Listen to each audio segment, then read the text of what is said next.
We are live. It's another edition of ThursDIAZ. We are ready to go every single week. It's Beto Duran. No coach today. He's busy doing some stuff with the family. We're going to have Tono later on. Roberto might be joining us. We have all kinds of good things for you wherever you may be. But as always, we get going with Jeremiah Gallegos. Where's he at? Uh-oh. Oh, he's not going to play. Oh, sorry, Jeremiah. You're supposed to be playing right now, but no, it's not going to happen. All right, so here's what we'll be doing. And thanks to everybody who joins us every single week. Thanks so much as we continue to move with the ThursDIAZ every single week for you. So, Antonio, whenever you're ready, let's get going. Look, right away, boom, where's the real star? We're going to have Antonio on right now. But I just want to say thank you so much to everybody. We didn't do the show last week, and we're not going to do the show next week. So, personal news.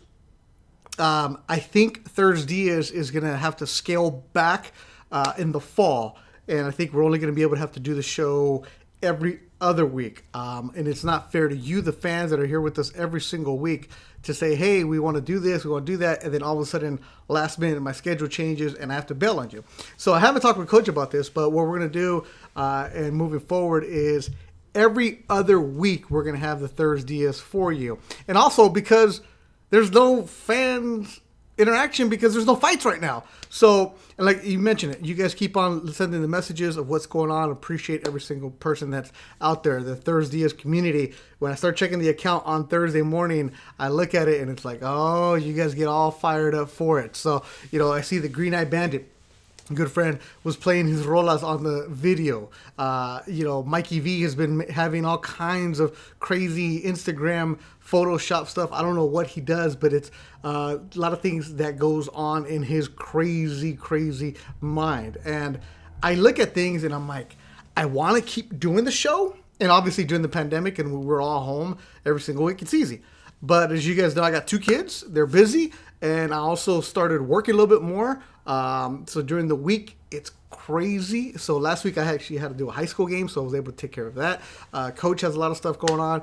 Donio does a lot of stuff going on. So we're going to figure things out. But for sure, next week, no game. I'm going to be busy next Thursday. So if we can do it every other Thursday, we'll be here for you guys. Julio Arroyo says, what's up with that documentary that Coach keeps mentioning? Exactly. I don't know anything about it. I don't really know. So to give you guys a perspective behind the scenes of what goes on, I don't talk to Roberto. I don't talk to Coach during the week. I only talk to them here on the podcast. I don't interact with them a lot. They're good people. I know if I need something, I can call them. Will be there for me. But I don't ever say, hey, Coach, what are you up to here? Hey, what are you up to there? I don't ever tell Roberto, hey, Roberto, what's up with this fight? Hey, Roberto, what's up with this cheese? Hey, Roberto, what's up with that? I just stay out of it. I let them do their own thing because that's their business and their negocio. And that's why I enjoy on Thursdays when we're here together, because we can go and interact with each other and just have a fun plática. And here he is. Roberto Diaz joins us right now. Bobby, how you doing? I'm happy. Back in first, baby. Back in first. Hey. All those Dodger fans out there, Beto, it lasted one day. They had one day of first place. Marco, Razo, and everybody else. I know you two and Jessica. Hey, at least you had one day. Yeah, you know me. I don't care. Whoever wins, that's my team. That's what's going on. So your Giants are good, and I'm glad that you're all here to troll these Dodger fans to get all excited. And I do think, though, that the Dodgers are going to win out. The series? Probably the series, and they're going to win the West, and your Giants are good. They have young guys that are just starting to fall apart towards the end, and the guys that haven't been there. And I hate saying that because I hate giving the Dodgers credit. Because anytime you give Dodger credit, the Dodger fans get like the worst things that are out there are Dodger Laker fans, because they're always talking about other teams, how they're not on our level, but you're always talking about them. Like, you're always talking about teams that aren't as good as you, but you're always talking about them. That's another story, another day. How you doing, Bobby? I'm good. Thank you, Beto. There you go, right there. Perfect. How are you? I'm good. I was saying this before you came on. Coach will not be able to join us today. He's busy. Taking care of some family things. Donio's going to join us in a bit. But I was saying, because of everybody's schedule, what's going on, unfortunately, I can't do ThursDIAZ every single week. Just like you got a bunch of things going on. So what I'm going to do moving forward for the rest of the year is scale it back, and we're going to do it every other week. Okay. Just because, and now, mind you, if we're at a fight, and there's something going on newsworthy, we'll jump on it. We'll get it going. But right now, plan is to do it 2 times a month, just because I know that next week I'm busy doing things. You're busy doing things and rolling around, and I don't want to do that where I tell fans, "Oh, we're gonna do the show," but then all of a sudden I have to cancel that day, like I did last week, where I knew there was a chance I couldn't do it, but instead of me saying early, "No, we're done," like last minute. So it's not fair to the fans and everybody who gets involved. And we do have a nice community, but if I can go and plan and say, "Hey, we're doing this here," boom, we're doing that. That's what we're gonna do for them. So Roberto, there's a lot of stuff going out there in the boxing world, and I was telling people right before the show started, I don't ever talk to you during the week. I don't ever ask you questions. I don't have any cheesemate questions. I never do all that. People think that anytime Golden Boy does something, they text me. They're like, "What's going on?" I'm like, "You know more than me because you're the one on in Tono Time. I don't pay attention to anything. I really don't. I just like, when am I going to work? That's it." But how are you doing? Like, just in general, as a person, Roberto. I'm good. I'm obviously, like a lot of the boxing fans and a lot of the fighters and everything, anxious to really weather this storm and get through this and, put all this behind us as one bad nightmare and move on to our normal lives and how it used to be and back to as normal as it's going to get. And I want to see more active, more fights, more boxing and more work. And that's what I'm looking forward to. Next week we have Angel Tito Acosta fighting for the world title. He's actually training there with Joel Diaz right now in Indio. He's been in camp for a couple months. Wait, is that the Puerto Rican, the little guy? Yeah, former world champion. I like he's him. moving up in weight, fighting the world champion from Japan out in Arizona. So I'll be out there with Miguel Cotto and the team and Tito looking to capture another division, another world title for Puerto Rico and for Golden Boy Promotions and Miguel Cotto Promotions. I like that. And before anybody gets going, before you start saying, "Oh, is a fight going on?" Oscar Valdez, all that other stuff. I don't know anything. I know Oscar. I don't know what's going on. I'm not even gonna get into it because there's so much speculation. Yet the Yaqui tribe ruled that the fight's gonna keep going. And also that's too. We don't get into that on this show. I know somebody left a comment on YouTube saying, "I thought these guys were gonna talk about boxing. This was boring." Well, we're not boring. We're actually fun. We're entertaining. But if you want all that political, the boxing, all that other stuff, go listen to Steve Kim and Mario Lopez. They'll tell you everything you want, all that other stuff. Here, it's plática. It's like fun stuff. And we're going to have questions for Roberto. Some good ones coming up. But Roberto, I got to put this one up. And I've asked you this question before. I like when you have your pictures and you show everything else, what it is, where you've been. And one of the things that I want to do in my career, I don't know if I'm working it or even if I just go. I just want to go to a fight in London. Like, I want to yell, like, all that stuff about, there's only one Ricky Hatton. I want to go out there and I want to, like, have a bunch of different people yelling at me because I've experienced it in Vegas. But in London, I want to see that. Like, that's what I'm going to do soon. Like, if there's a fighter that I know that I like fighting, I want to go. But I forgot about this picture. You posted on your Instagram. Oasis. Like, the Gallagher brothers with you? Like, how? What? How did this picture happen? That's the reason I was listening to him earlier today, and if you see I put hashtag reunion time, that's wishful thinking. That would be amazing if they had a reunion. Everybody's having a reunion. Those bookies had their reunion. All these fighters from the past are having exhibitions and fighting. So it's like, hey, let's get Oasis, together again. Obviously, for those that know Oasis, know that the brothers don't have the best. They hate each other. They hate each other. They don't have the best relationship. But that would be amazing if they were back together at least for one final tour. This is at a Ricky Hatton and Paulie Malignaggi fight. Okay. They were both guests of Ricky. I was not aware of their relationship.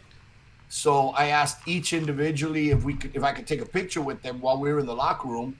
And they both said yes, but they didn't know I meant with them together. So I didn't know that they weren't talking or they didn't get along. So when it was time for the picture, I tell the photographer, Mark Robinson, I said, "Mark, get ready with the picture." And I said, "Hey, ready? Hey, ready?" And next thing you know, they're both on the side and they get the picture. I don't think they both realized we were going to be all together. Oh, that's awesome. Oasis in there. And look at this. I vienen los haters. What ridiculous outfit is Roberto wearing? Roberto's wearing a nice suit. Oh, you're talking about the Giants hat. You're talking about your... I was like, I was talking... that's a suit. That's a nice suit, exactly. Oh yeah, I forgot about that. But All right. I guess you meant today. Yeah. There it is. There it is. All right. So Oasis, that's always cool. So I gotta go. I'm gonna go to a fight in London. That's what I want to do, or in England somewhere, and I want to be out there drunk out of control. If you had a choice, and I could tell you, go to a fight here, and it's in the UK. I mean, obviously, Wembley Stadium. I mean, that's the place. But if not, Manchester, MEN Arena, Manchester fans. I mean, MEN Arena, I think it's like 22,000. It's comparable to our Staples Center here in LA. But when you get those 22,000 Brits supporting that house fighter, that one they love, you might as well have 50 to 100,000 because they get very loud. That's cool. I've never And done. it's electrifying because when they sing, they're singing as one. Yeah, And I've always thought, in our fights, Mexican Independence, Cinco de Mayo, we should all do the same thing. And ay, canta y no llores right before that main event, or tragos de amargo, but do it united because that'll give the whole, vámonos, let's go. Our guy's coming up next. Roberto, you can't even get Mexicans to agree on anything. You think they're going to be able to sing a song? Come on now. True. It's either Chivas or America. Yeah, exactly. They can't support anything. What are the comments? So we'll get into the comments from you guys. Roberto, you sipping on something today, or was that tea? Iced tea. All right, there you go. I started September, and I said, you know what? Let's clean it up. I was in El Valle de Guadalupe last weekend. I don't know where, the one before, and it was just like, okay, I need the liver and everybody, the body needs a little break and rest. Plus, you got to get ready for your Giants playoff run. That's what you got to do. Exactly. Yeah. October, look good. I got some bourbon today, a little bourbon and Coke. So I took a shot earlier. So I was actually setting up the YouTube and everything else, and then I ended up on Juan Gabriel at the Rose Bowl in 1993, and I was watching that for the last 20 minutes, and I'm like taking a shot. It was cool, like the salesman, all that other stuff. Did you go see Los Bookies? I did it. Oh, okay. I was coming back Friday from Valle de Guadalupe. You were the only one that didn't go see Los Bookies. I probably was. But I heard it was great. It was packed, and that everybody had a great time. I did our good friend Ruben Polanco was at Los Bookies, I think like the 10th row. And since I didn't go, I just took his pictures and his videos, and I posted it like it was mine. It was his videos from Friday. I posted it on Saturday, and everybody was like, "Oh man, you have great seats. You have great seats." The good thing is that Ruben has a private account and not that many followers, so nobody knew that I took his video. They're like, "Where you at?" Nobody knew you were using his. Nah, nobody knew. I was at my daughter's soccer tournament. Nah, no problem. But I was like, "Yeah, great time at Los Bookies. Yeah, órate, I saw that good stuff." Oh man. Oh, Javier Razo checking in said, "I can't watch this because of what Roberto's wearing. He was going to come on the show." Razo, I missed you at golf yesterday. Big series this weekend. And before we move on the show, we start having a good time. Green Eye Brandon brings up a good point. Rest in peace, Jeanette Zacarias. Do you know that story, Roberto? 18-year-old fighter from Tijuana. She fought in Canada, and she passed away this afternoon. Young Very girl. sad. I think she maybe had like sad. 6 18 fights. years old. I mean, with all her life ahead of her. Yeah. It's once again, the fans can realize. I mean, Yeah. you don't play boxing. It's something different. It's every time they go in there, their life's on the line, and this is very sad, very tragic for an 18-year-old young lady to lose her life like that. Yeah, it was. I saw the video of the fight. She got knocked out. She was getting beat, and maybe took a couple punches too many. But she stood up, like she was on her feet when they stopped the fight. And as she's standing there taking off her gloves, and that's when she started having the seizure. And I was like, oh my goodness. So you feel out for her, and prayers for her and her family. 18 years old from Tijuana. She had a couple wins. I think maybe 6 fights total, but she was out there battling, and she had just fought a month before. It's just sad all the way around. Man, but Rest in peace, Jeanette Zacarias. It just goes back to like the sport of boxing of how as much as people want to say he's a bum or he's this or he sucks, and that.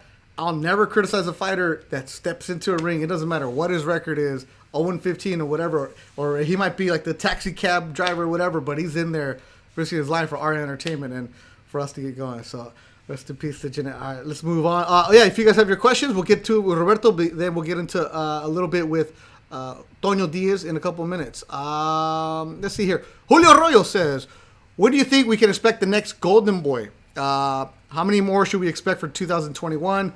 Will you put on a show in the Sacramento anytime soon? Sacramento, man. I'll answer that one. No.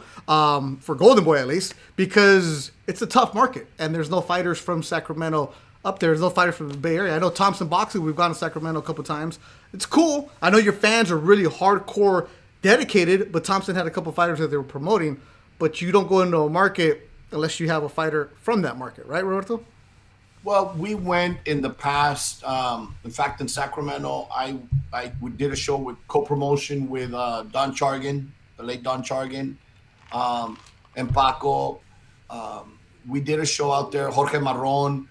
We did Jorge Linares against Hector Velasquez from Tijuana, and Jorge Silva, who fought Yoshihiro Kamagai in his first fight with us. That show was in Sacramento.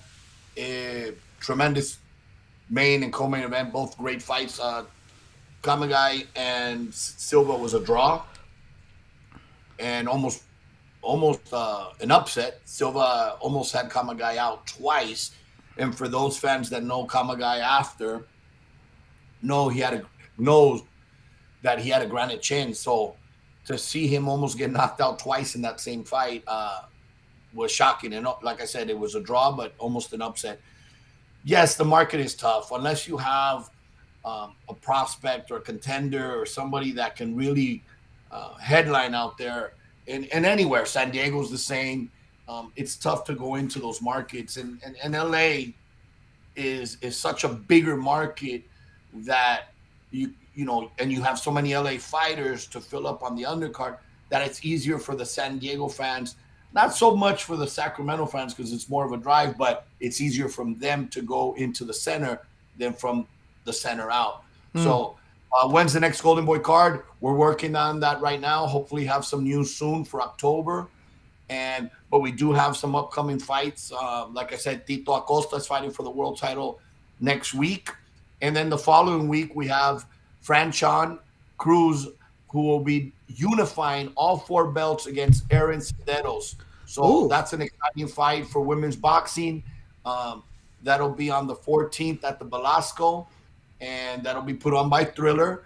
But she'll be representing the WBC and the WBO, and she'll be fighting Aaron Cederos from Sweden, who is the IBF and the WBA world champion. So all four belts will be on the line. Also on the card, Pablo Cesar Cano against Danielito Zorrilla, Mexico against Puerto Rico. The fight that was supposed to be out in Frisco on the 14th is now on the 14th of September, a month later. So 14th of September at Velasco here in LA? Correct. Can fans go to that? Yes, I believe it will be open to fans. Correct. All right, so there you go. September 14th. Not a Golden Boy show. It's a Triller show. September 14th, and you can check that out. All right, okay. Let me put that on my calendar right here, because if it's at Velasco, it's always fun. That's a Tuesday. That's a Tuesday. I guess it's a regional series that they have. It's not on the pay-per-view. It's on the regional channels. Also, we finalized, and an announcement will be made soon for Joel Gonzalez's upcoming fight. He'll be fighting for the world title against Israel Navarrete. So, we have quite a few of our guys lined up for some fights, and looking forward to some big fights before the end of the year. But those are on different cards, not Golden Boy cards. So it's not a full Golden Boy card. So what that means, Correct. people, That'll be on Top Rank since they represent the champion. What that means is I don't have tickets for you, so don't even start with that, okay? So simple as that. Razzo does, so hit up Razzo for that. All right. Razzo. All Razzo. He has all kinds of other stuff for you. Let's see here. People complaining already. LA fans aren't dedicated. Yeah, they are. You know what? If you have a good card, they're going to go. And if you have people that can draw, they're going to go. Because, look, Going out anywhere is expensive. I went to the Dodger game the other day, $25 the park. This and that, this and that. It's $100 before you leave the house. So I don't blame fans if they don't want to go and just stay home where you can drink your six pack by yourself and better seat, better view. Yeah, it's great when you go to a venue, but if it's not something enticing for everything else, then why would you want to do that? So I don't blame fans if they don't want to go. They're still going to support you, but it's expensive, man. I'm like, geez, can't do that. Jacob Torres. I mean, July 9th showed us that, look, you put on a card, even though it was a long card. We had, I think, 10, 12 fights? 12 fights. The fans showed up, and that was great atmosphere, great summer weather, and you know, it was fun. Mikey V, stop complaining and just start making more memes or whatever you're calling it. Arturo Alvarado, saludos del Valle Sur de Texas. All right, so we got Rio Grande Valley coming on. Jacob Torres, when is Jose Gonzalez coming back? I know he was posting today on Instagram, fight announcement soon. Yeah, Joe's, he had a quick bout and really want to turn him around and move him up to 8 and 10 rounds very soon. So hopefully we'll have some news within the next couple weeks of his return in an 8-rounder and then right away into a 10-rounder. He's ready. I like Joe's good kid. Always stays ready. So there it is. So anytime people start, this is another thing. I know this, right? Stop. If you're a fighter, stop saying fight announcement soon. Let your management do the work first. That way we know what's going on. All right, that's my only rant. See, Roberto's face says it all. No, he knows something's coming up, so he's staying ready. He's staying ready. He won't be caught surprised and not. I'm not ready. I'm not training. You know what? Yeah. Stay ready, guys, because the phone call is minutes away. Yeah, there you go. Hey, Jason, what's going on? I think you're in Dallas, Jason. Roberto always does great 50-50 fights. Yeah, yes, they do. And I'm not saying this because Roberto's on the show, but I'm saying this as a guy who's worked for many different promoters.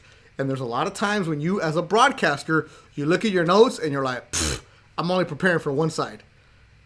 When there's a Golden Boy show on the young undercards, you always have to prepare for the other guy. He might be 3 and 4, but there's a reason that Roberto and Razo brought him in. So you have to be very aware of him. That's why Duo Ogin, my favorite guy, he might be like 15 and 25 right now. You always prepare for those kind of guys because if Golden Boy's bringing in those opponents from Mexico or wherever they're at, you have to be careful with them. Unlike other promoters, I'm not saying any names. It's just sometimes you want to feed a guy who's 3-0. You want to feed him, baby food. Roberto and Razo send this guy some straight steak. That's $2 steak from like Sizzler, where it's like it's hard, and you learn more from that. Well, that's the point. I mean, there's a building process. I mean, when you get a young fighter that you just signed, the first few fights is okay. Look, let me find out about you. Let me get to know you a little bit. Let me see your strengths. Let me see your weaknesses. Or if he's very young, okay, there's a growing building process. But come 10 fights and 20 plus years old, or 15 fights and 22. Okay, now it's time to step it up. And there's always, all right, here's a little test. Let's see how you do. And there is those fighters that you say, you depend on them because you know them. You know them not just from watching videos. You know them based on how they've come and performed in the past. They might not win every fight, but you know that they're coming to give 100%. They're coming in shape, and they're going to put obstacles and parameters on your fighters that he hasn't seen before. Man. If your fighter is a little inexperienced and believes, I'm fighting a guy 10 and 10, piece of cake, and he doesn't do that extra work, road work, or training, or come in good shape, and he gets winded because he thinks he's going to knock him out in 2 or 3 rounds, he's going to get surprised. Because after 4 and 5, he's still standing, and you're starting to get winded and starting to get stopped. You're going to learn from that. And hopefully you win, but you come back out of it saying, I'm not going to take anybody lightly anymore. And you know what? I'm going to be better prepared next time. So it's a building process that you want them to learn in each fight and step it up little by little. But yes, you know what? That's the whole beauty of the game, that fighters never stop learning. Fighters never, continue getting better and better and better with fights. And to give the fans those 50-50 fights where a lot of the times they don't know. One day you pick one side, the next day you pick the other side, and you go in there and just get a great fight, and you forget about sides. Yeah, I actually had that conversation with Ferdinand Korobian, Lucky Boy, good friend of Golden Boy. Love the kid, and he's had a tough ass fight with Blair Cobbs, where I thought he was winning, and he ends up getting stopped. He had a tough ass fight with Raul Curiel, where I thought he was winning, and gets stopped. I'm like, and he said it. He goes, "I need those fights more than I need a 15-second knockout." It's like that perspective of a young kid like that, where somebody goes and gets him, and they're going to get him on the wrong night. He might be the B-side, and he's going to get the victory for us. Like those kind of guys are there. Ferdinand, I mean, look, that's the beauty of boxing, that it's never over until they decide it's over, or when you start seeing he's young, he's strong, he's disciplined, he's going to learn from. On paper they go down as losses. I put them down as learning experiences to improve. He goes back to the gym and says, okay, these were the mistakes. This is where I got caught. This is where I got to work on, and comes back. And as long as they don't happen again, then you know what? There's an improvement, and it was worth the learning process. Julio Arroyo, who's asking some good questions. Roberto, what is your role in a fighter's training camp? I know you do not train, but how often do you check in, go in person, or give feedback on ideas? Good question. Great question. I have, depending on the fighter, depending on the team, a lot of times they do ask me questions and ask for feedback, or call me and ask what kind of sparring partners can I help them with. And so it's depending on the team. There is a lot of involvement. From back in the day with Randy Caballero and his dad, who would always call me and ask me, hey, what do you think here? What do you think there? Jorge Linares, hey, I need some sparring partner for the guy I'm fighting. Pablo Cesar Cano would call me most recently before his March fight and said, look, I'm not feeling 100%. However, it was probably 10 days to the fight, or maybe in between, a little bit over a week. And he says, but I'll fight if you want me to. Huh. And I said, well, what do you mean? He goes, yeah, I'm not going to let you down. I'll fight if you want me to, but I'm not 100%. I said, well, what are you feeling? What's going on? He goes, I feel tired. I feel weak. Now, take it, we didn't know how long side effects or the lasting effects of post-COVID. He had COVID in December. This is now late February, early March, something like that. And I said, look, Pablo, let's do this. Take 2 days off, no running, no gym. Just, keep the weight under control, but take 2 days off. Let your body rest. And on the third day, don't run in the morning and go straight to the gym for your sparring session. Call me after. And he was in Indio. And I called Joel also, hey, let me know how he looks. After the sparring session, Pablo calls me. And he says, I took the 2 days off. I didn't run in the morning. And I sparred in the afternoon. And I feel like crap. I feel like crap. And I said, okay, you're not fighting. You're not fighting. And he goes, I'll fight if you want me. I said, no, you're not fighting, because mentally you're not going to be in the fight, knowing that you're not 100%. Go home and get some rest. And there's fighters that'll listen to me because of the long relationship and many years of knowing each other. And there's fighters that could say, you know what, screw you, or the trainer or the manager, you don't talk, how are you going to tell us not to fight? So it just depends on that relationship with that individual team or fighter. Gano's self-managed. So I talk to him directly, and he talks to me directly. You know what? It was the right thing to do now. And he's fighting on September 14th. But if he would have gone into that fight not 100%, gets knocked out or gets injured or gets badly injured, then it's me knowing it's a lot of weight on my shoulders. So it was like, no, not at all. Go home. And to follow up on Julio's question, how often do you check in on fighters? I mean, obviously you're checking in like, hey, how's the weight? everything else. But like, are there certain guys that you're like, I have to stay on them, and other guys that you have to lay off? Like, how do you as a matchmaker, is that part of your role? Like At the beginning, I would be more on them because there's certain fighters that you knew you had to be checking the weight. Hey, send me a picture of the weight. Send me a video of the weight. After a while, you're told, and it's like, you know what? If you don't know by your own, I can't be babysitting you, and I can't be asked. This is your job. You're the professional. You need to watch yourself, and at the end of the day, one mistake, two mistakes, okay, three, adios. You know what? It's difficult, and we've seen it happen with several fighters. Yeah, the more professional you are, the better it's going to be. That's a good question, Julio. Julio's actually another follow-up. Does Golden Boy help fighters with knowing how to give answers in an interview? Sometimes they really need, so they are interesting. Let me ask you this. As a reporter who's been doing this for a lot of years, let me give my solo shot right here. If I was a manager, whether it's baseball, basketball, whatever it is, if I'm an agent, I would send my guy to a professional who teaches him how to give answers.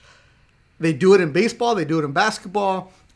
They do it in football where the Lakers and other NBA teams, they have media training where a reporter comes in a certain day after practice and they teach them how to answer questions with the media. Boxing, there's none of that.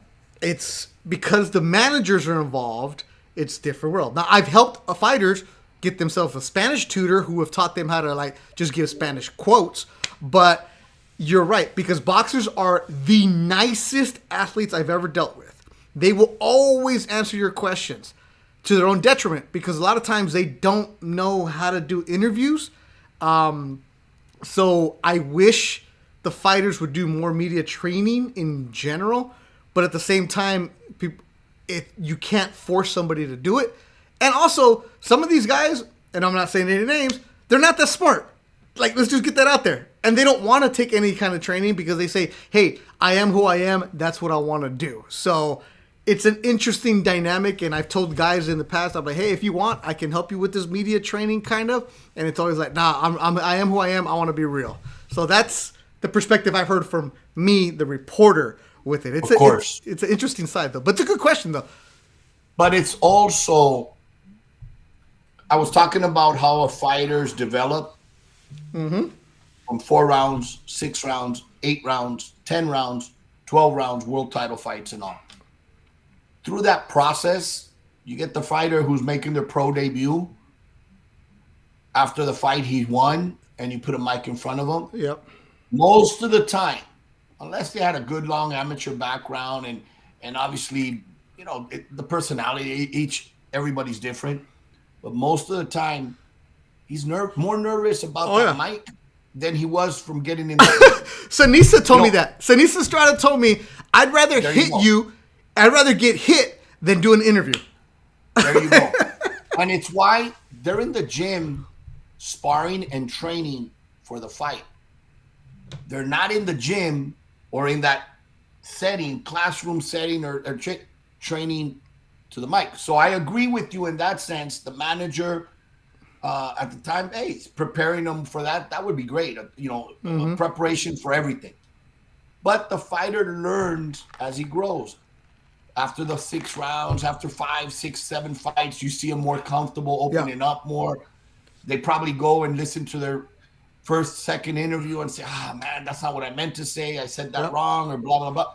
So they learn from the past and grow until they become, and there is some that you said, you know what, this guy's still the same as he was when he was 4 round, he's a world champion.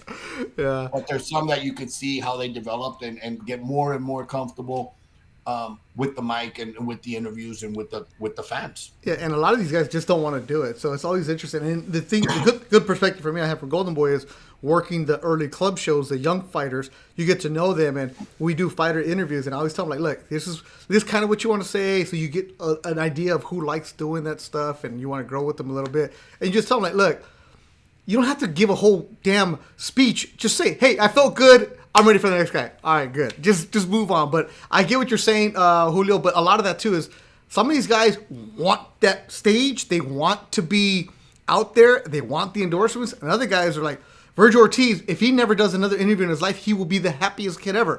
He just wants to fight. Like other guys. I'll give you an example too. I mean, a lot of teams once they start moving up and bigger fights and everything, they hire their own publicist. Mm-hmm. And once they hire their own publicist, that publicist works with them, prepares them for interviews, helps them avoid questions, and that's what the publicist does, and gets them more in tune with that TV station or the news or the local news or gets them more involved in those one-on-ones. So a lot of teams do that.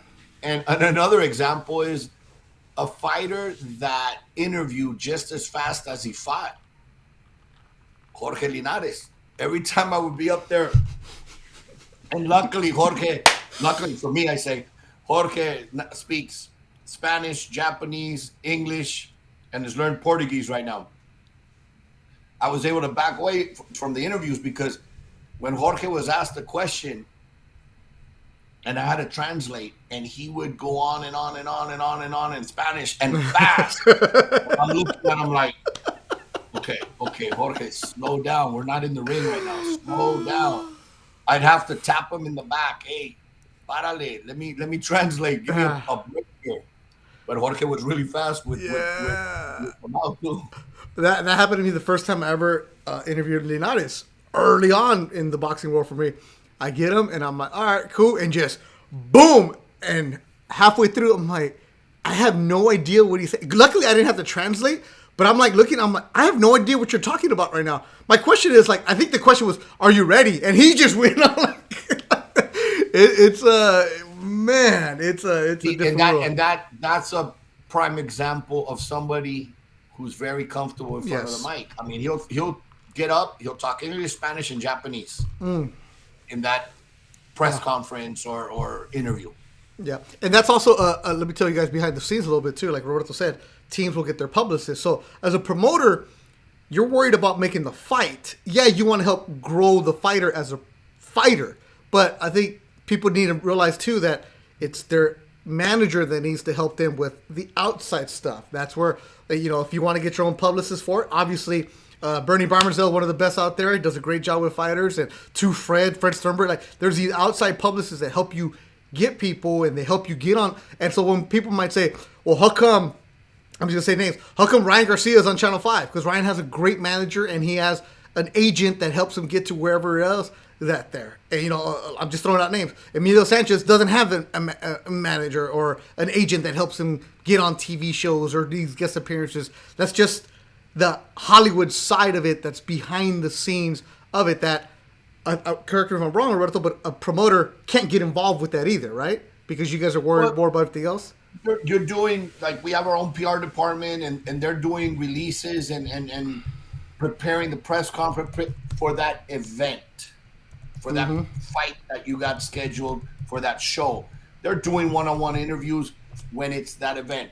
You go on to the next event after that event's over, where a publicist focuses on that individual because she works directly with that team or that fighter. Yeah, exactly. See, you guys are learning people. Even after he fights, that publicist might have Good Day America and the Jay Leno show. All the different bouncing around from different shows and different but that's what the publicist does. Yeah, that's why there's some people on Piolín. There you go, because they have their publicists go there. That's why people are like, oh, can you do this?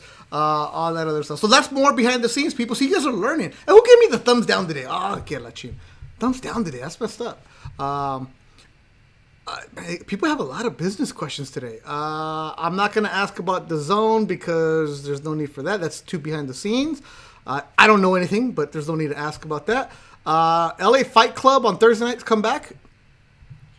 That would be something that we would definitely love to do. We are working on another developmental series that's cool. What that was. And you know what? It's going to bring back some good memories not next week, but the following week at the Velasco. And yes, definitely would love to see LA Fight Club back. There you go. See, all right. There you go. What else we got? Toño. I'm waiting on Toño to show up. I told Toño to come on the show whenever he was ready. We're 40 minutes in.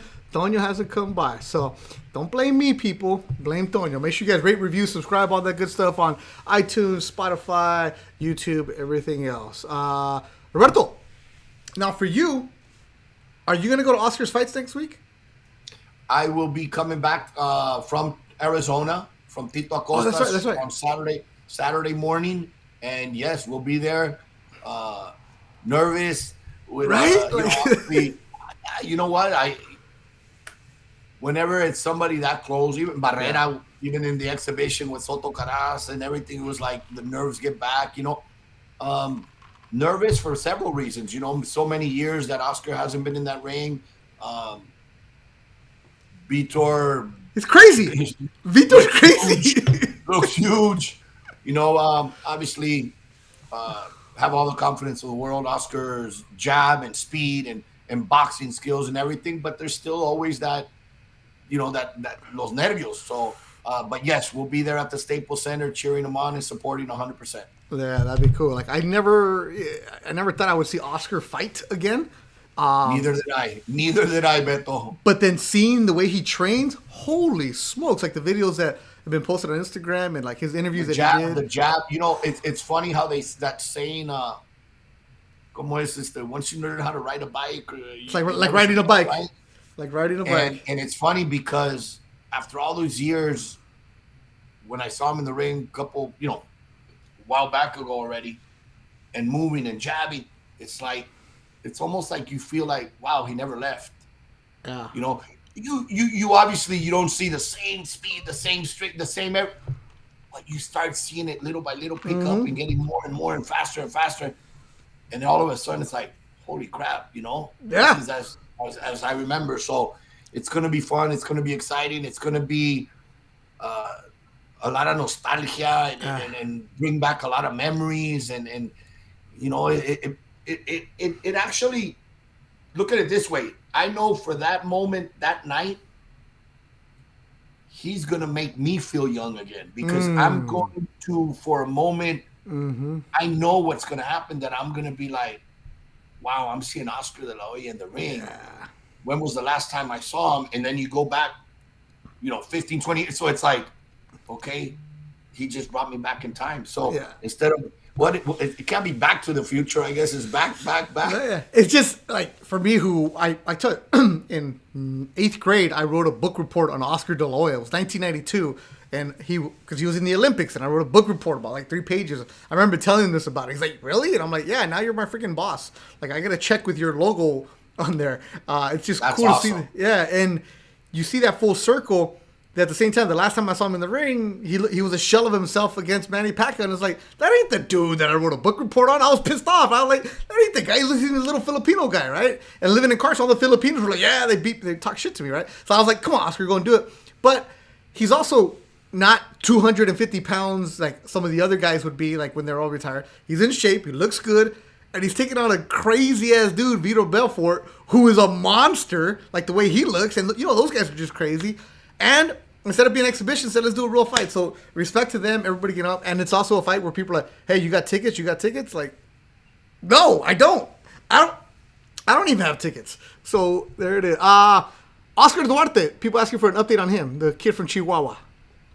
Oscar Duarte is, from last I spoke to them, he is in Tijuana training with El Terrible Morales. He relocated.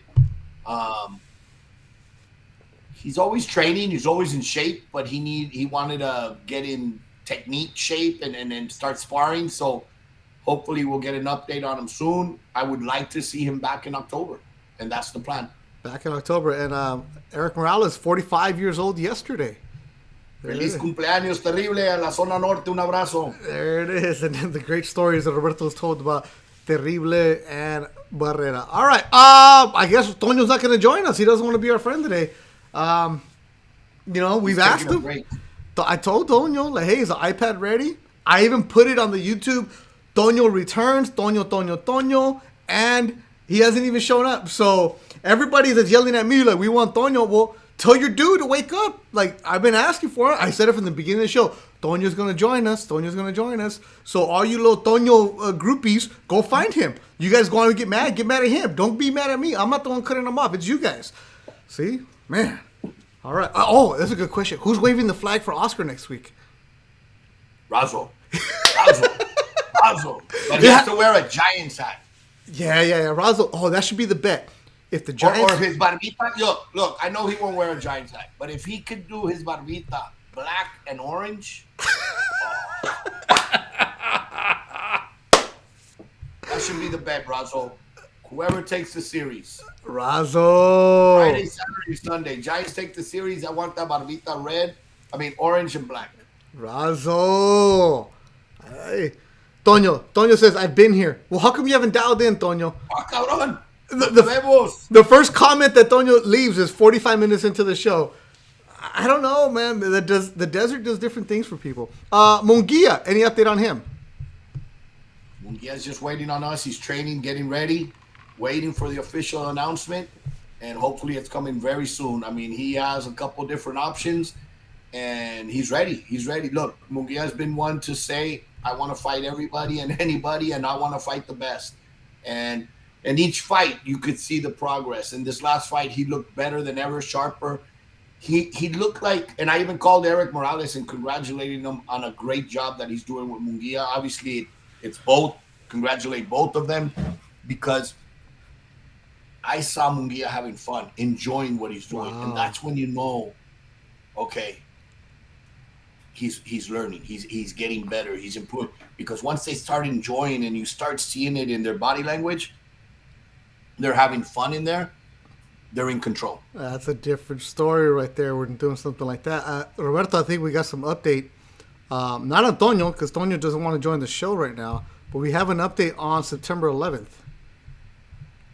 Who's working that corner? Eric Peñarrieta. And the trainer? Razo, the trainer is going to be Razo. So Razo's going to be working Oscar's corner. In that dynamic duo right there. Now, if Razo's working the corner, I say everybody right now should go look at the odds on Vitor Belfort. Go find out.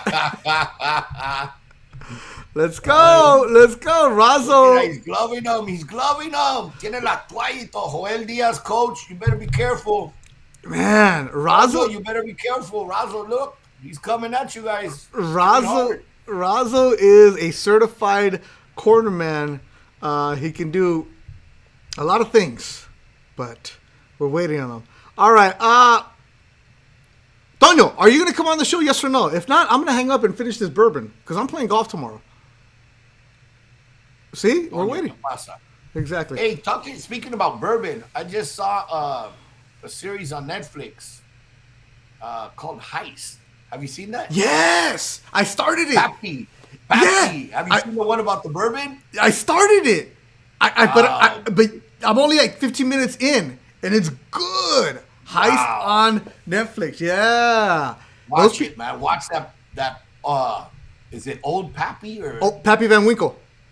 Yes. Yeah. Yes. Pappy Van Winkle. Yeah. And I think they were saying certain bottles, like maybe up to 1,300 or 3,000 a bottle or something like that. Yep. You can't really get it. Well, the heist started all of a sudden. So watch it. It's really good. Good stuff on Netflix, The Heist. All right, here we go. Without a doubt, the man, the myth, the legend. Oh, where's he at? We should wait for him. There he is. I'm here, Robert. ¿Cómo están? Where you been? Where have you been? Listening to you guys. You never said dial. I've been waiting for your text that says dial. Toño, when I said, Toño, jump in on the show at the very first minute, before Roberto even came on. You know what? At this point, I think that's when my kids are here. They're talking to me. Roberto, I was even typing. I think Toño fell asleep, and everybody's like, "Oh yeah, where's Toño?" I typed back. I'm here. Hello. I said that. Did you read it? I put hello. Toño, how are you doing? I'm doing good, Roberto. I'm doing very well. Roberto, how are you doing? I'm good, Toño. Good to see you, Papa. Awesome. Good to see you too, man. Good to see you. All right, now before Toño gets going, of course, we got to start with this. No!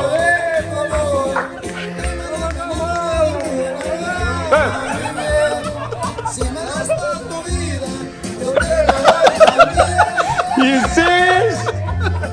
Oh, man. That's my intro.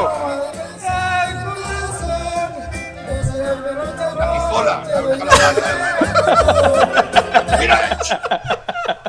Tono, we got you ready. Hey, did you see he went straight for the gun, like taking a picture? Yeah. Don't worry, Tono. We got more on you. We got more on you. Oh, we got- Oh man.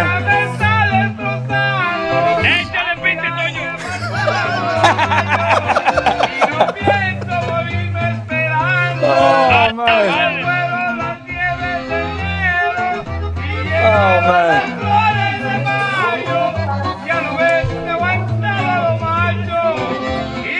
Y mi amor, me lo cambio.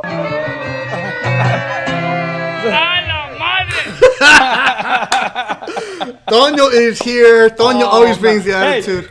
wait for more videos on September 10th. Why? It's my brother, my nephew Chuitos, and my brother Shaggy's birthday the same day. Father and son birthday. And I guess he already planned a party at my mom's with musicos and everything. So depends on my mood. I might sing a couple songs too. He went like Roberto. He went like this. Depends on my fans. If they want me. But he says, depending on my mood. You know his mood's gonna be singing. You know after a couple tequilazos, he's gonna be after singing. a couple. Yeah. September 10th. Let's see. What we might be available. We might be able to do a special ThursDIAZ on a Friday night. September 10th. Why not do it on a Friday? We'll be in Arizona with Coach Joel and new Oh yeah. world champion And the new. Tito Yep. Acosta. And the new. Yep. The new. Now, Tono, are you gonna go to that fight? He's gonna No. go to the birthday You know party, but he just said I'll be he's gonna- singing. See, they hire me. I just got hired. You know, they called me a couple days ago and they said, Tio, can you give me a taquero and can you sing for us? I said, yeah. Yes to taquero, but singing, I don't know. Choose my president is here. We're ready to go. Oh my goodness, Tono. Yeah. Okay, wait, Tono, did you just open up a beer right now? Yes, sir. Okay, so Cheers. all right, so I was gonna end the show, but because you opened up a beer, I guess we gotta keep going. Tono. It's you know why he gotta keep opened the going. beer though? Why? You know why he opened the beer? 'Cause I heard the song. 120 It's only 120 degrees out there right now. Oh, no, it's not. It's beautiful outside, dude. It's fresh. 94, 95. Fresh. Dude, actually, see, Fritos, why do you laugh? Dude, I wear a sweater. Right now, I'm wearing a sweater because I go outside, I wear a sweater because it's fresh. 94, 95. Wow. No, actually, it's nice. It's nice outside. Oh weather's my nice. god. Yeah, the weather's nice. All right, Tono, give me the update on the gym. Tito Acosta, what's he looking like right now? Oh, Tito's looking like a monster. I mean, Tito is looking great. He's looking strong. He's sparring one of our guys, Manny Flores, a lefty. Oh, I like him. 118 pounder. And man, he's looking great. Looking awesome. And you're gonna hear, and the new, you'll see. What do you like about him right now? What, Beto and Antonio can attest. I mean, you know him, Beto, as well. Yeah, But for love the him. fans that don't know Tito Acosta, he is a great kid. I mean, you know Tito, and you cannot hold back from rooting on him. The kid is tremendous in the ring, but outside the ring, he's the funniest guy and the hardest worker. So we wish him all the best. Man, yeah, it's I like it. Yeah, Little Puerto Rican kid. That's the kid that Razo will make like coffee and tag him also too, right? Little Puerto Rican. Yeah, he's a very nice kid. You know, he loves it out here. I mean, the other day, the guys from Golden came to interview him and to talk to him and stuff, and they asked him like what do you like about training over here? And he said, oh man, he goes, I've been to many training camps, but I just like the atmosphere here, the atmosphere, the coaches. I mean, everything is it's fun. You know, he doesn't feel like he's training very hard, but he goes, just being with coaches here and having a good time is just, it makes time go by fast, you know. But he's a very, very good kid. Very good kid. Now, Tono, I got to ask this. You speak Spanish. You speak English. Yes, sir. You speak a little Uzbekistan. You speak a little A Russian. little bit. Yes, How do you communicate with that Puerto Rican? Because he speaks a whole other crazy dialect. Because there's Puerto Rican and then there's Tito because he's like, brrrah! He goes, dude. Yeah, he does. You know what's going to help Tonio is Tito's girlfriend, Tito's wife, is Mexican from Monterrey. Former world champion Arely Muncino. Yeah. So she's here too. She's training also, yeah. She learned. So he learned from her. So but Tonio, he talks fast though. No. Tito eats cabrito. Yeah, see, I think Tito has trouble understanding me. Because I speak too fast. No, seriously, I haven't noticed that. I haven't noticed that from Tito.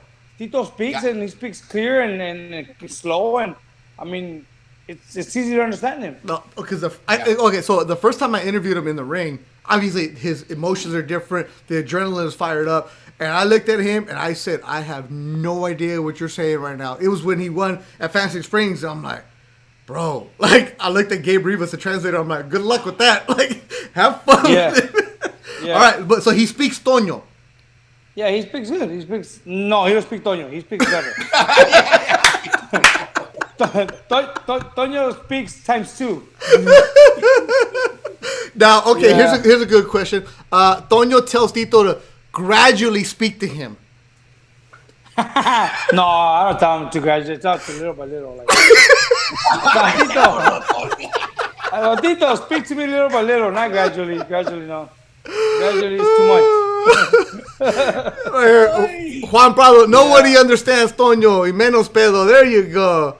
Hey, Chihuindi.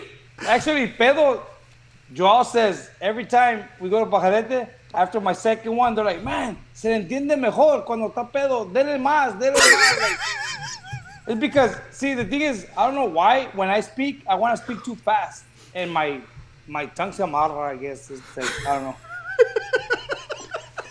That's Margarito. That's going to be the name of the show. The name of the show, My Tongue Se Amarga.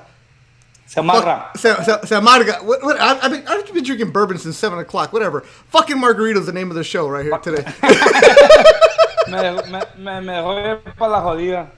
Me dejó pa la jodida. All right. Toño, how's the gym coming along? Yes, oh, the gym is awesome, man. The gym is very beautiful. We have a lot of people go in there and watch the gym. The thing is, the outside is not completely finished because we're still waiting for the electrician to come in and put some lights outside. And he had a car accident a week ago. So this weekend, he's going to go in there and finish the lights outside so we can be able to plaster everything. But people that go by, they're like, hey, they're always telling me there's a boxing club here, but we don't see nothing. We thought it was like an old bar or something or some ghetto building. But you go and walk inside and, man, it's another thing. And then once you walk inside the building, it looks awesome.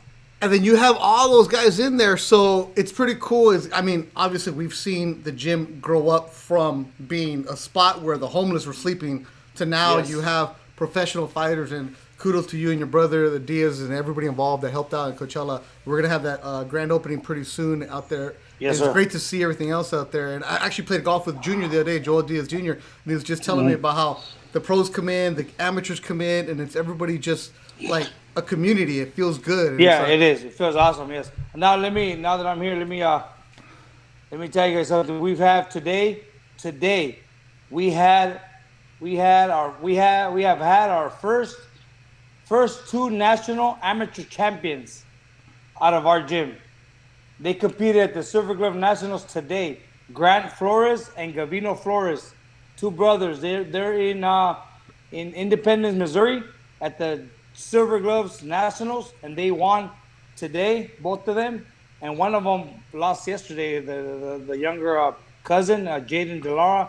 But Grant Flores is a 16-year-old tall kid, 147, 150 pounder.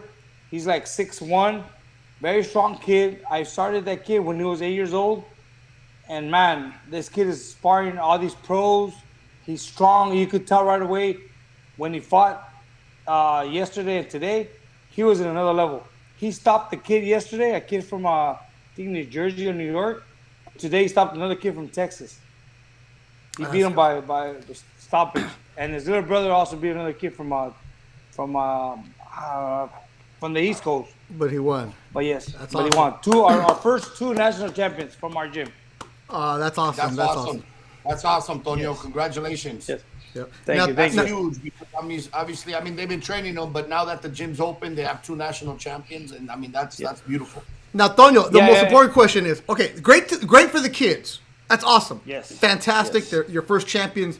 Now, when is the Tono Diaz mural going up in the gym? After, I don't know. Let's see. No, actually, I don't need a mural because when you walk in the gym, there's one of the remember you saw when Joao showed those poles Yeah. that are wrapped with the aluminum. Well, on one of the poles, he has a couple pictures of me right there. Yeah. And the other pole, he has pictures Tonio. So I'm good. Tonio. We all I know don't need a that mural. Joel's a great trainer, great brother, all that other good stuff. But you're the star, Tonio. You deserve the side. I deserve one, yeah. Remember What? Which one? the little guy, the one with el trajecito, the little tuxedo? The little tuxedo, Jeremiah. Jeremiah. What did he say about you?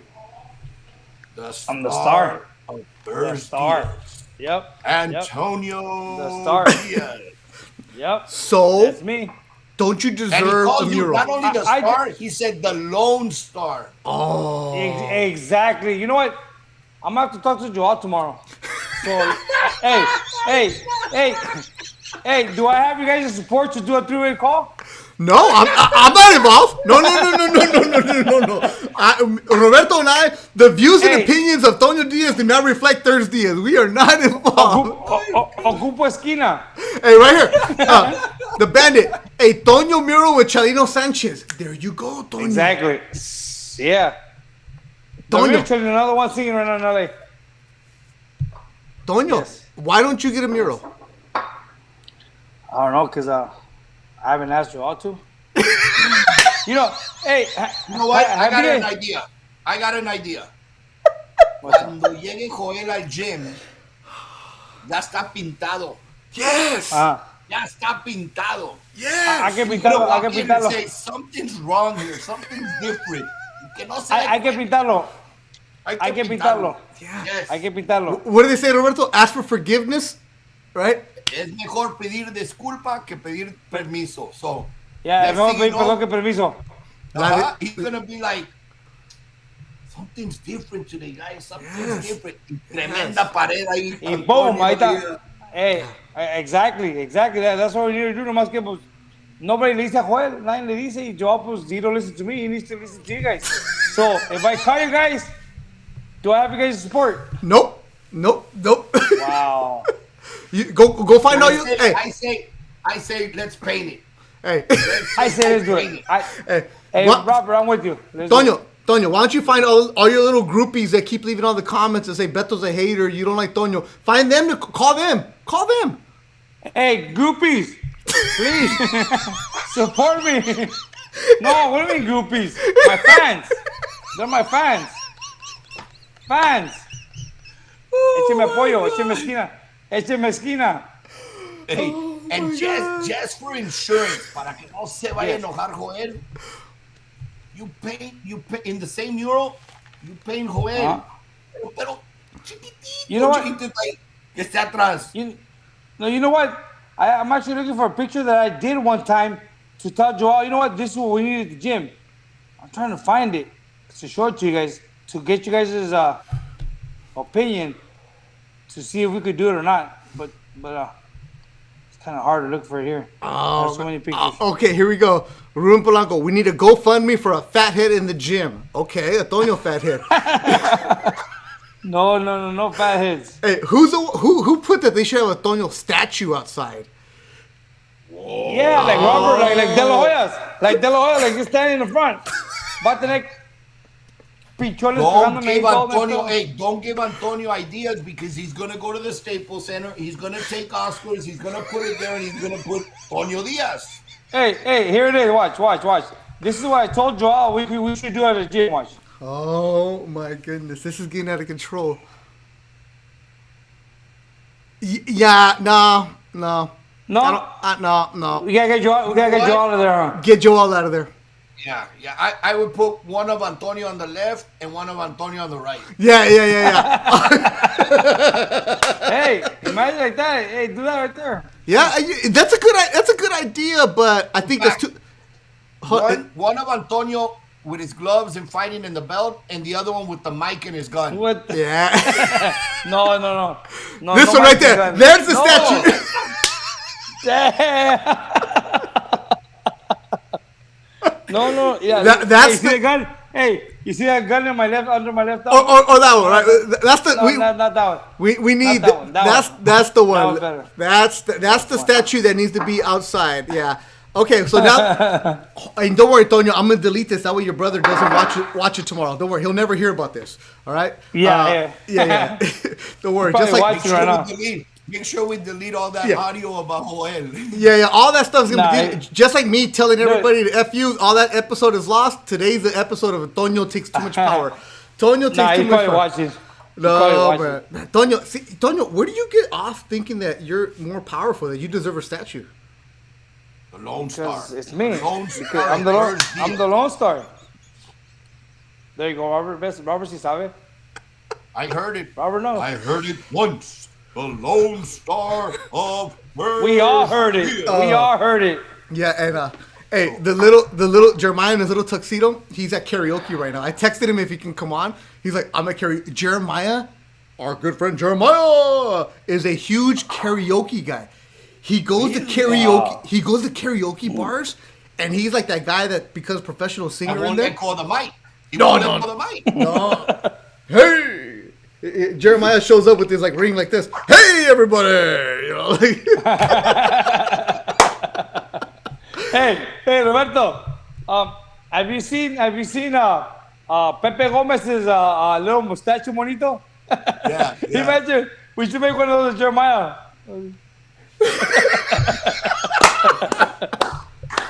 Wow. Hey, don't talk about my friend Jeremiah. Yeah. Oh my God. All right. Yeah, enough Jeremiah. All right, okay. Oh yeah, Robert. Question real quick. I saw the. Hold on. Tonio, is this a professional question or more about your statue? Yes. No, professional question. Okay. Here's taking over the show, asking the questions. Tonio Diaz. No, I'm not taking over the show. I'm just excited because I just read. Is that true that Navarrete is fighting Gonzalez? Who?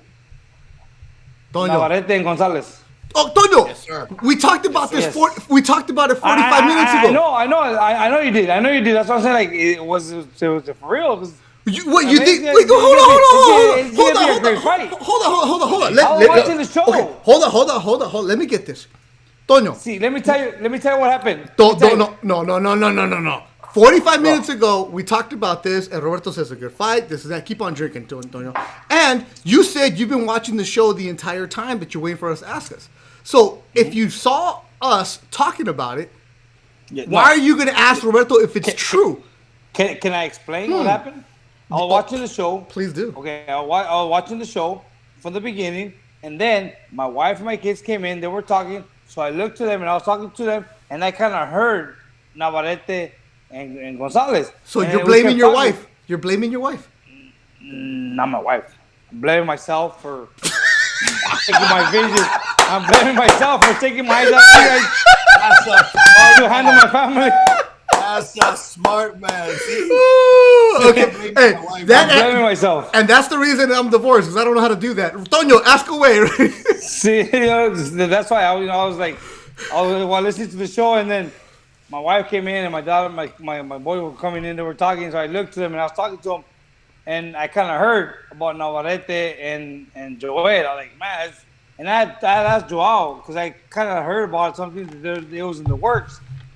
And I was like, man, that's gonna be a great fight because Navarrete fights. I mean, he's a slugger, and Joel, he's a slugger too. I mean, he lost to Shakur because Shakur, he boxed around and he was too slow for Shakur.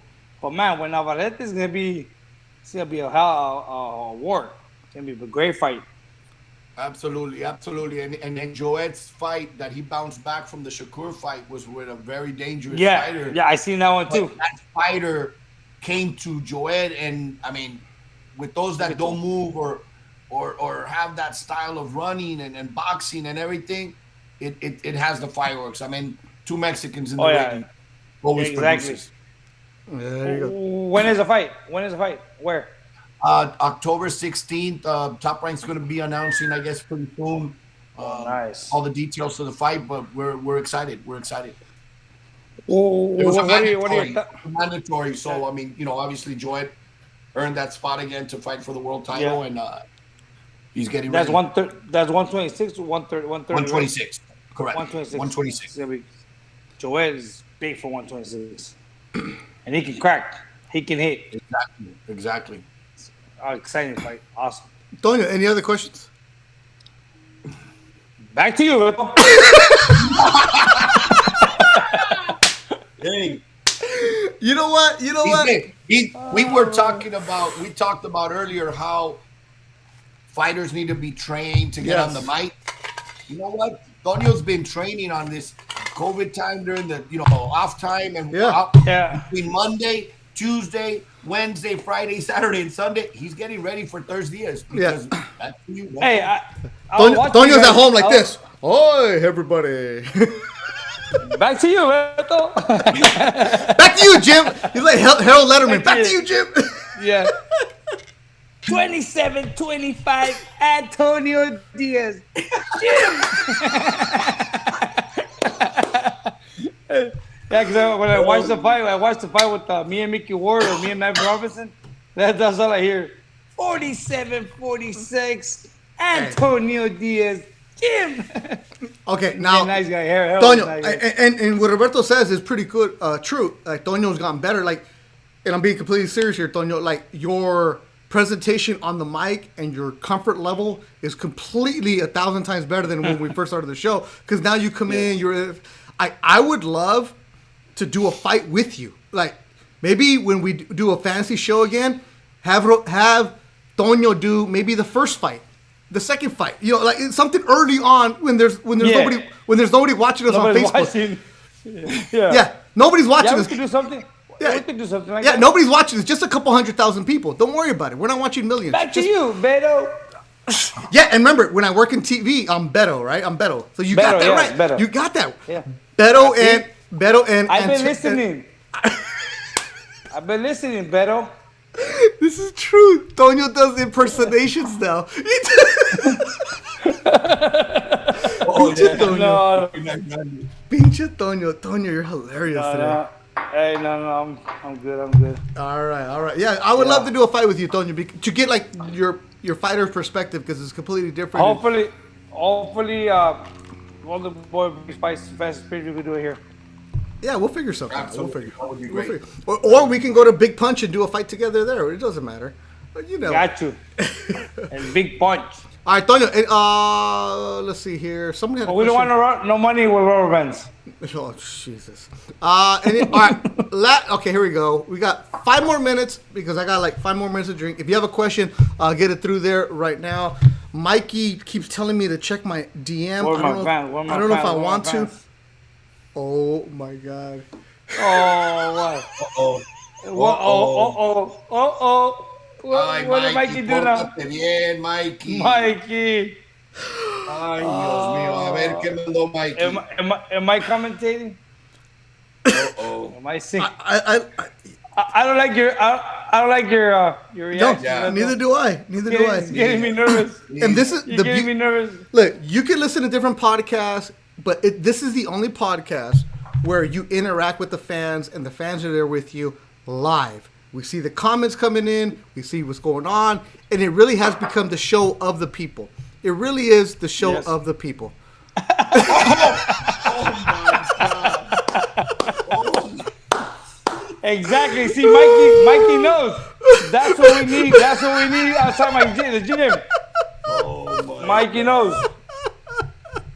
Hey, what's wrong with you people? Like, what is wrong with you? Hey, Beto, there's a problem. What? There's a problem.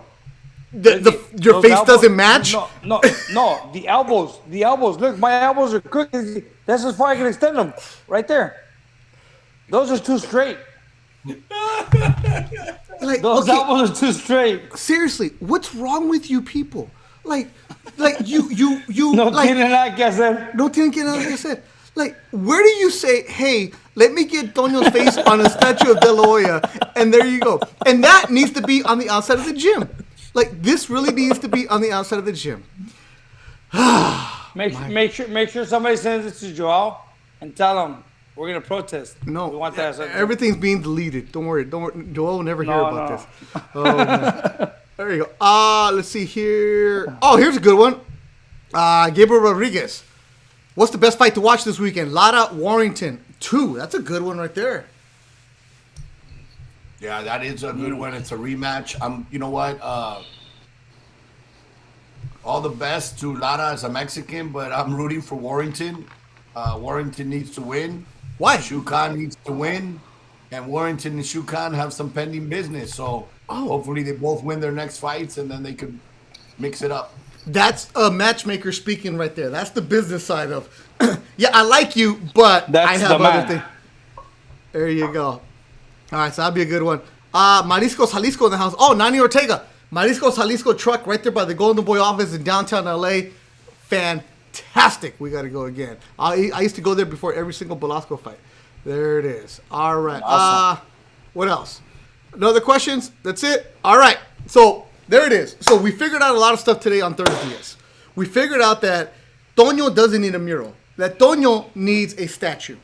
So statue. Outside. Jason Acosta wants to ask a question. Okay, I'll ask this one. Is Shukan, can he get a rematch? So Shukan has a rematch clause. Whenever you do the voluntary, you always protect that because anything can happen, a headbutt, an injury. And in this particular case, Lee Wood, I won't say had a little bit more. You know what? We knew Lee Wood was a worthy fighter, but I think Shukan, the long layoff really affected him. And it showed because he was not even 50% of his usual self. So there is a rematch clause. However, if you followed everything that's going on, the WBA now is eliminating titles. Applause for that. Yep. You know, it's a step in the right directions to try to reduce the amount of champions. And when people say, who's the world champion of the division, you are talking about the best in the division. So with that reduction, Lee Wood has to fight the interim world champion, Michael Conlon. Hopefully the winner of that fight can give Shukan his opportunity because he deserves it as the former world champion. So one way or the other, it'll get done, and hopefully we can get the long-awaited Warrington against Shukan. Okay, that'll be good. Be good. All right, now, okay. Now, I say this to the very end because this young man told me he was watching the show, and I wanted to make sure he has to watch all hour, 18 minutes to get where he's at. So I've gotten to know this young fighter, Miguel Gaona, right? He fought at LAFC Stadium on the Surdo undercard. He was like the fourth or fifth fight. I saw him on Instagram. Toño, you know who he is? Miguel Gaona? Miguel, no, sounds familiar, but okay. No. Okay, so he fought at LAFC Stadium, Bank of California. Mm-hmm. He has 100,000 followers. Young man who runs his own car business, like wraps, and he does a lot of stuff for celebrities. So I saw that he was fighting. I'm thinking, this fucking kid, he's just another celebrity guy trying to come out and fight. I was like, yeah, whatever. I talked to him at the weigh-ins. I'm expecting a kid who has 100,000 followers, who's like, I'm thinking he's a celebrity guy to have an entourage. No, this kid was like legit training, real good, everything about it. And he was like, I'm a fighter. I used to fight as an amateur. I'm just a business guy. I want to fight. And he's like, I sold 500 tickets. I'm like, yeah. Everybody talks about it. I talked to Marco Pelayo, Golden Boy COO, and he's like, a CFO, and he's like, no, this kid's legit. He goes and fights, and I was working that fight with Robert Garcia. Robert's like, hey, this kid's pretty good. You know, he's from El Sereno. He knows what's up. He had about 20 amateur fights, and I noticed as he's fighting, all of a sudden, it's a hot day, 4 o'clock, all the crowd goes to the corral, and they're around him, yelling at it. I'm like, who the F is this kid I've never heard of? and he has a following, and Pinche Razo gives him that tough-ass 38-year-old from Mexico who's the MMA guy who's crazy, who, like, hits himself in the head before he goes in the ring on purpose. And, like, he went 4 rounds, good battle, back and forth, got to know him a little bit. And this kid is tough, and he told me, Beto, I will sell out Velasco. I'm like, what? And Roberto, you're nodding your head. I thought he, like, sold, like, 20 tickets, so I followed up. Because, I mean, how many guys tell me I do this, I do that? This kid had shirts made up. He had followers made up. I posted him on my Instagram from the weigh-in. I got like 300 followers just for him. I posted a picture of him doing an interview after the fight with me. So I'm like, this is like the influencer kid, but he's not an influencer. He can actually fight. So now Roberto's here. Roberto, what do you do with a fighter like this? How do you build off of this?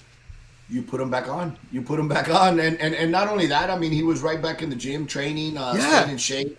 You know, so he's somebody that wants to, you know, he works hard both in and out of the ring. So, look, boxing is, to many, makes dreams come true. And if we can help and put our little grain of rice in helping these young men achieve their dreams, that gives me fulfillment. So, Miguel, if you're listening, shout out to you, man. Hardworking. Good luck with the coffee shop. I know it's coming together. You have the opening soon, so all the best there. He's always looking for something, and look, it's paying off. Hard work, dream high, and keep going strong, buddy. Yeah, he's an interesting kid. Toño, you will like him. Yeah, you're right, Roberto. He's opening up a coffee shop in Whittier this weekend. Not from the money he made as a pro fighter, because he probably lost money fighting because he does these high-end car customizations where it's like, damn, all right, cool. But he's opened up his own coffee shop in Whittier called Brunch Shack. So Miguel Gaona, shout out to you. And he did not pay me to say this. I just see kids from a distance where like, okay, there's a hustler there and there's a bullshitter there. This kid's a hustler. So Miguel Gaona, go check him out on Instagram. Really cool story. I like hearing about that. All right, Toño, reminds me like you, huh? Right? Compra tierra. Compra tierra, mijo. See, and back then I didn't know what he meant. Now that I know what he meant, I was like, man, I should have bought it. There it is. All right, Toño, did you have fun today? It was awesome. Awesome. All right. Roberto, I always have fun. Oh, okay. All right. So once again, everybody, no show next week. I'll be busy. I'm playing in a fancy golf tournament and I'm not going to lie, I'm going to be loaded by 5 o'clock. So that's why we're not doing the show next week. So besides that. That does not surprise me. That does Robert, not. You're in? I'm going to be in Arizona with Joel, getting Tito ready to say, and the new from Barrio Obrero, Puerto Rico. I'll go to Arizona and we'll do it there, all 3 of us. There you go. Okay, Toño, how would you do that? Easy. Just show me the program. Let's do a Facebook Live show. Nah, just messing with you, Beto. I wouldn't. No, interfere in your show. You created a monster, Beto. No. I would never do it. I just joke around, but I would never do it. Toño, could you talk by yourself for an hour? No. Seriously, I mean. But listen.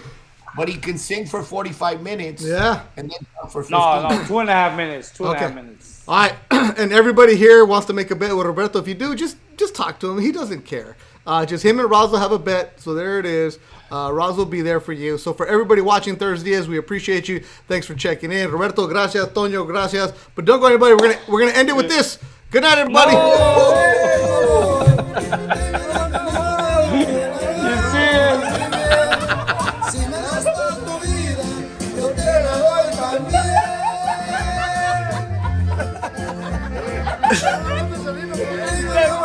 Wow.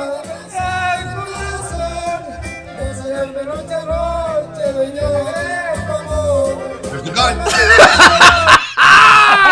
Good night, everybody. Thanks for watching another edition of ThursDIAZ. See ya.